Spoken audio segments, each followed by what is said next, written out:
Body business মাত্র 3000 টাকা না 5000। रात होते ही मुंबई में देखिए क्या हो रहा है। कमाठीपुरा नाम तो आपने सुना ही होगा, अगर नहीं सुना तो कोई बात नहीं। वीडियो के अंत तक आप इस जगह की ऐसी सच्चाइयां जानेंगे जिन्हें जानने के बाद आपके पैरों तले जमीन खिसक जाएगी। जहां एक तरफ माया नगरी मुंबई में चकाचौंध भरी जिंदगी देखने को मिलेगी, तो वहीं दूसरी तरफ लोग अपनी रातें रंगीन करने के लिए एक अलग ही तरीका अपनाते हैं। तो चलिए आज आपको मुंबई की उस बदनाम गली में लेकर चलते हैं जहां जाने के बाद अच्छे खासे शरीफ लोगों का ईमान बिगड़ जाता है। लेकिन दोस्तों, वीडियो शुरू करने से पहले आपसे एक छोटी सी रिक्वेस्ट है कि अगर आपने हमारे चैनल फैक्ट मंत्रा को अभी तक सब्सक्राइब नहीं किया तो बिना देर किए चैनल को सब्सक्राइब कर लें और इसी तरह की वीडियोस को लगातार देखते रहने के लिए बेल आइकन को प्रेस करना ना भूलें। भारत की आर्थिक राजधानी मुंबई, जिसे माया नगरी के नाम से भी जाना जाता है, ये एक ऐसा शहर है जहां लोग अपने सपने पूरे करने के लिए आते हैं। तभी तो हर साल लाखों लोग इस शहर में इस उम्मीद से आते हैं कि उनकी जिंदगी बदल जाएगी। पर यहाँ आने के बाद या तो लोगों की जिंदगी पूरी तरह से संवर जाती है या तो हमेशा हमेशा के लिए बिखर जाती है। ये भारत का एक अकेला ऐसा शहर है जहां पर कोई आपकी जिंदगी में दखल अंदाजी नहीं करता। आप जैसे मर्जी वैसे रह सकते हैं, लेकिन इस शहर की अपनी एक शर्त है और वो ये है कि आपको भी इसके मुताबिक रहना पड़ेगा। तभी तो लोग अपने आप को मुंबई की लाइफस्टाइल में फिट करने के लिए दिन रात लगे रहते हैं। पर वहीं इन सब चीजों से अलग कुछ लोग ऐसे भी हैं जो देश दुनिया की चिंता छोड़कर अपनी रातें रंगीन करने के लिए मुंबई के उस बदनाम इलाके में पहुंच जाते हैं जिसकी चर्चाएं पूरे भारत में हैं। जी हाँ, आपने बिल्कुल सही समझा, हम कमाठीपुरा की बात कर रहे हैं। मुंबई के इस बदनाम इलाके को आज से कई सालों पहले लाल बाजार के नाम से जाना जाता था, जहां पर पहुंचते ही इंसान का ईमान बिगड़ जाता है।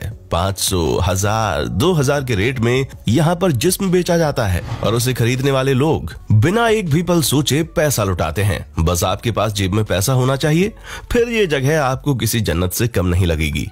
यहाँ पर जिस्म की काला बाजारी इतने भयानक तरीके से होती है कि उसके लिए बाकायदा एजेंट्स भी मौजूद होते हैं, जिन्हें हम आम भाषा में दलाल कहते हैं।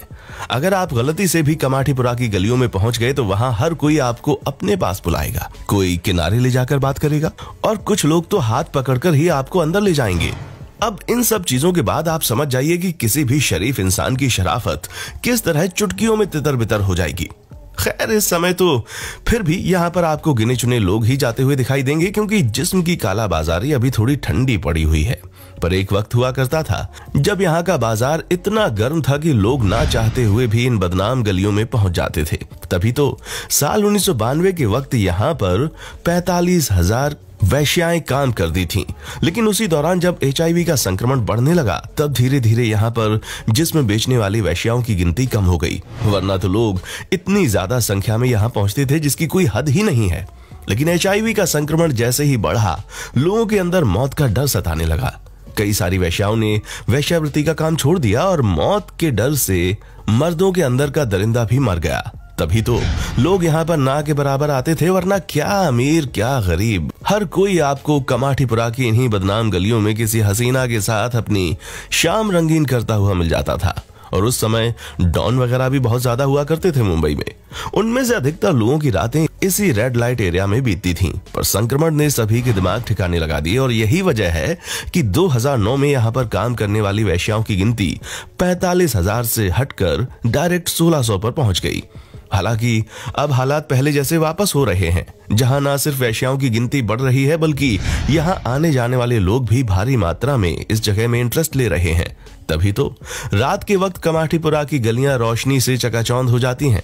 पर यहाँ की चकाचौंध के पीछे एक घना अंधेरा छुपा हुआ है और वो ये है कि यहाँ काम करने वाली अधिकतर महिलाएं जोर जबरदस्ती से यहाँ लाई जाती हैं। जी हाँ, आप जिस तरह नाटक और फिल्मों में देखते हैं कि कैसे महिलाओं को बहला फुसलाकर बड़े शहर का वादा दिया जाता है और फिर लाकर यहाँ बेच दिया जाता है, असल में पूरे भारत के अलग अलग कोनों से छोटे शहरों की लड़कियों को पहले बहला फुसलाकर कभी काम देने का बहाना बनाकर यहाँ पर लाया जाता है, तो कभी उनसे शादी करके उनको फंसा लिया जाता है और फिर यहाँ लाकर 5,000 से 10,000 में बेच देते हैं, जिसके बाद उन लड़कियों की जिंदगी पूरी तरह से तबाह हो जाती है और उन्हें वैश्यावृत्ति करने के लिए मजबूर किया जाता है। पहले तो दलाल इन लड़कियों को पैसों का लालच देते हैं और फिर अगर वो नहीं मानती तो उन्हें बेहोशी के इंजेक्शन दिए जाते हैं, जिससे उन्हें कोई फर्क ही नहीं पड़ता कि उनके साथ क्या हो रहा है।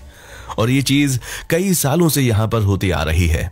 हालांकि कई सारे लोगों ने यहाँ पर काम करने वाली वेश्याओं के हित में कई सारे फैसले किए, लेकिन कुछ लोग अभी भी चोरी चुपके इस काम को कर रहे हैं। यानी कि आप समझ लीजिए, अभी भी हजारों की संख्या में ऐसी लड़कियां हैं जिनकी जिंदगी इस तरह के रेड लाइट एरिया पर खराब हो रही है। हालांकि जोर जबरदस्ती का काम आपको हर जगह देखने को मिलेगा, लेकिन यहाँ कुछ ज्यादा ही होता है।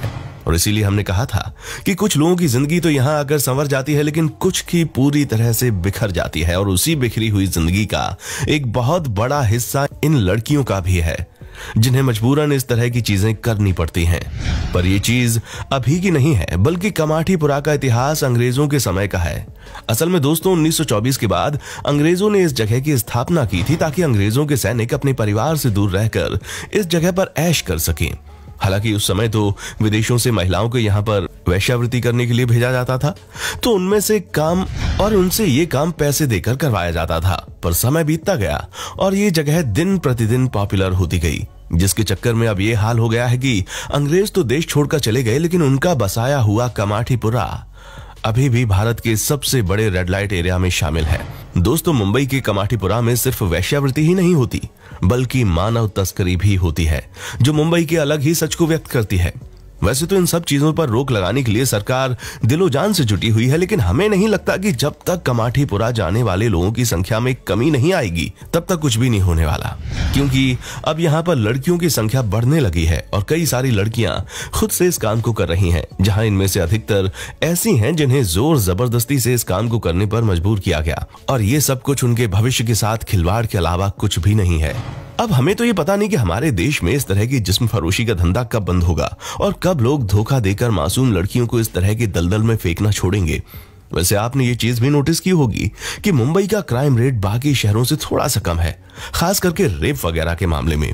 और ये चीज इसीलिए है क्योंकि यहाँ पर लोग अपनी रंगीन रातें करने के लिए किसी से जोर जबरदस्ती नहीं करते, बल्कि वो डायरेक्ट मुंबई की बदनाम गलियों में पहुंच जाते हैं। इसीलिए यहाँ पर कमाठीपुरा इतना ज्यादा पॉपुलर है। बाकी आपका इसके बारे में क्या कहना है और आप इन चीजों को किस तरह से देखते हैं, उसके बारे में हमें कमेंट करके जरूर बताइए। और इसी तरह की शानदार वीडियोस को लगातार देखते रहने के लिए अपने चैनल फैक्ट मंत्रा को सब्सक्राइब करना ना भूलें। देखने के लिए शुक्रिया। दोस्तों, आपको स्क्रीन पर 2 और वीडियोस दिखाई दे रही हैं, जिसे देखने के लिए स्क्रीन पर क्लिक करें।